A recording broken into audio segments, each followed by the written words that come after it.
नमस्कार मंडळी, ही गोष्ट आहे काल सकाळची. आता इतकं सकाळी बिझी रुटीन असतं, काय सांगू तुम्हाला. आळूची वडी कुणाला नाही आवडत, सगळ्यांनाच आवडते, पण ते करायला टाईम खूप जातो म्हणून मी करायचं टाळते.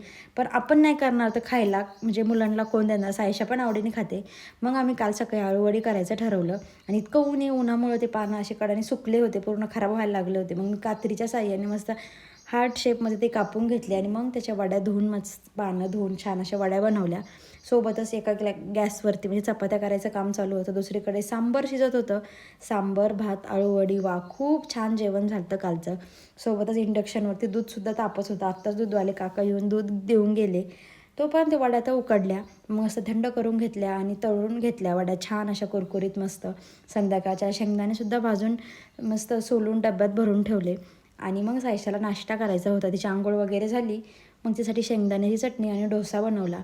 तिने ते छानपैकी खाल्लं आणि आवरून शाळेत गेली. असं असतं माझं सकाळचं बिझीवालं रुटीन. होप तुम्हाला व्हिडिओ आवडला असेल तर लाईक करा. Thank you for watching. बाय.